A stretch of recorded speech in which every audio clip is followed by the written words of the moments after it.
Estamos ahora con el ingeniero Rodrigo Calderón, especialista en gestión de riesgo de desastres, que está participando en el desarrollo del plan urbano de Lima, en el caso específico de la gestión de riesgos, en particular ante un eventual sismo de gran magnitud. Buenas noches, gracias por estar acá. Buenas noches, gracias por convocarnos a esta tribuna. Bien, las noticias de los terremotos en Chile, en otros países, y los temblores que se han producido en diferentes partes del país continúan generando esta sensación de que en algún momento va a pasar lo que se dice que va a pasar en Lima, que va a haber un terremoto de gran magnitud. Conocemos también de las falencias, de las debilidades que tiene la ciudad y por tanto las consecuencias que podría tener un gran sismo en Lima, tanto en pérdida de vidas humanas como materiales. ¿Qué cosas se está pensando hacer como parte de este plan de desarrollo de Lima para tratar de ir minimizando en el tiempo estos riesgos? Bien, el plan es un instrumento de gestión de la ciudad y en esta ocasión, de forma inédita, está abordando el tema de la gestión de riesgo de desastres. Nunca se había hecho el plan de Lima abordando como un factor importante, como un factor medular. Lo que está haciendo es, inicialmente con un diagnóstico que ya está concluido, ha identificado cuál es la condición de riesgo, cuál es la condición de vulnerabilidad de la población y de la ciudad en su conjunto. Entonces se han identificado algunas zonas urbanas de carácter homogéneo que presentan algunos aspectos críticos sobre los cuales el plan tiene que emitir una normativa y tiene que planear o tiene que orientar el desarrollo de la ciudad en los próximos 20 años, ¿no? Entonces, este plan tiene varias fases, 3 básicamente en el tema de gestión de riesgo de desastres, uno en el tema prospectivo, en el tema del planeamiento, evitar que la ciudad crezca como ha crecido hasta hoy, desordenada, sin control, casi por generación espontánea y sin instrumentos que hayan acompañado este crecimiento. Por otra parte, tiene una visión también correctiva, en el sentido de que lo que ya está materializado, el riesgo materializado, pues hay que reducirlo, como efectivamente lo dice, de modo que se implementen instrumentos en los cuales permitan reducir la vulnerabilidad o en todo caso alejar o retirar incluso a esta población de zonas que son muy críticas en la ciudad, ¿no? Y finalmente, un aspecto muy importante que en la medida de que venga el evento sísmico y el desastre, la ciudad debe tener elementos urbanos, debe tener atributos urbanos que permitan una rápida recuperación y una posibilidad de asimilar el impacto de un desastre. Hay muchas situaciones, por ejemplo, las vías de la ciudad deben garantizar la accesibilidad a toda la ciudad de modo que se pueda atender la situación de crisis y que estas no estén bloqueadas porque son muy estrechas solamente con los escombros del desastre, ¿no? Entonces, respetar los anchos de las vías, planear vías con anchos eficientes y hacerlos respetar, ¿no? Hay vías importantes en la ciudad que hoy día no tienen el ancho de diseño y sobre eso habrá que ir corrigiendo en el tiempo. Bien, el tema del planeamiento resulta crucial en el largo plazo para evitar alimentar este riesgo que se presenta hoy en día en la ciudad.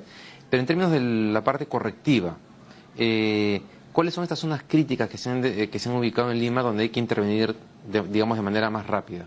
Bueno, hay las zonas críticas básicamente por el tipo de suelo, por la pobre calidad del suelo. Están las zonas de arenales, como Villa El Salvador, Lomo de Corvina, zonas en las que la consistencia del suelo requiere ingeniería y requiere medidas de construcción que no se han hecho, ¿no? Zonas como Ventanilla y algunas zonas de Puente Piedra también tienen esas características y algunas zonas de Villa en las cuales los humedales han sido invadidos por el crecimiento de la ciudad. Ese es un área de tratamiento especial. Y ahí, por ejemplo, ¿qué se hace?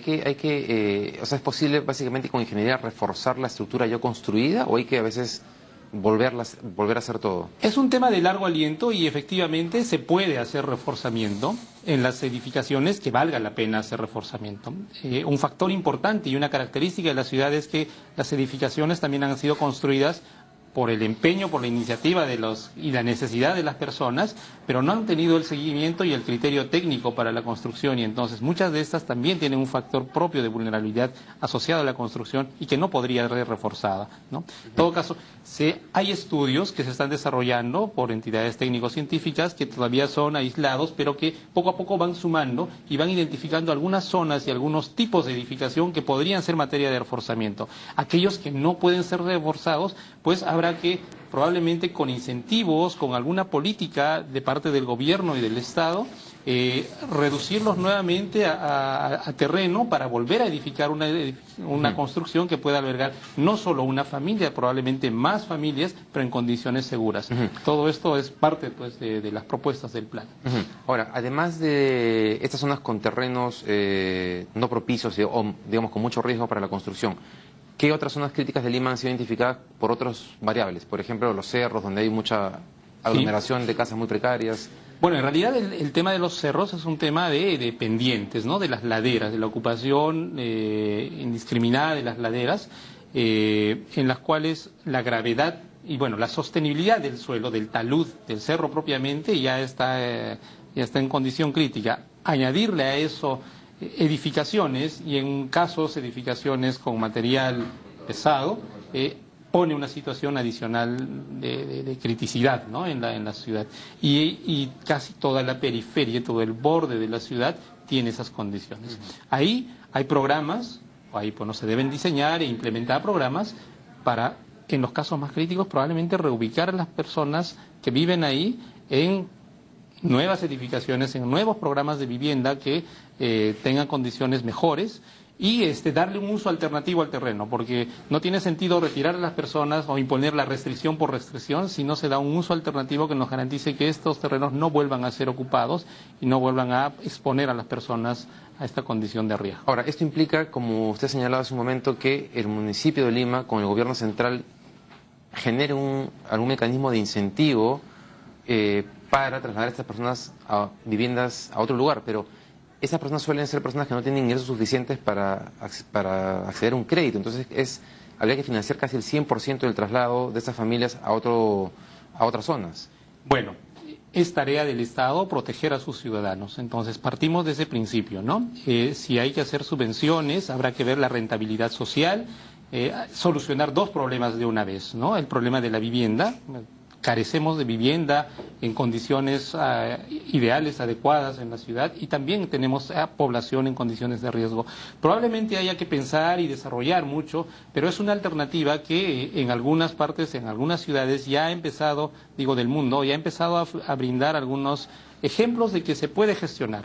Se puede gestionar, y hoy día también el gobierno peruano, de una forma inédita, estamos asumiendo esta problemática de la gestión del riesgo de desastres. Hoy día hay un fondo, como nunca antes ha habido, más o menos que son 700 millones anuales para programas de prevención y de reducción de vulnerabilidad y atención de emergencias. Pues bien, hay que canalizarlos. Se requiere creatividad, se requiere planeamiento, se requiere mucha capacidad en los niveles locales, y sobre todo en Lima, pues, que tiene esta característica de ser el centro del Perú, tener 9 millones de habitantes y ocupar o tener el 60% del movimiento de la dinámica económica del Perú. O sea, claro, si algo sucede en Lima, la situación va a ser crítica no solo para Lima, sino para todo el país. Bien, general Calderón, muchas gracias por haber estado acá. Es increíble que nunca se haya tomado en cuenta la variable del riesgo de un sismo dentro de los planes de desarrollo de Lima, y qué bueno que se haya comenzado a hacer. Muchas gracias, vamos a estar atentos a lo que continúe con el desarrollo de este plan. Muy bien, sí, efectivamente, es inédito, y en realidad esta gestión ha asumido este reto, y ya no hay que mirar para atrás, sino para adelante. Así es. Bien, muchas gracias, que lo vaya muy bien. Gracias. Se acabó Puntos de Vista, los veo mañana a las 7.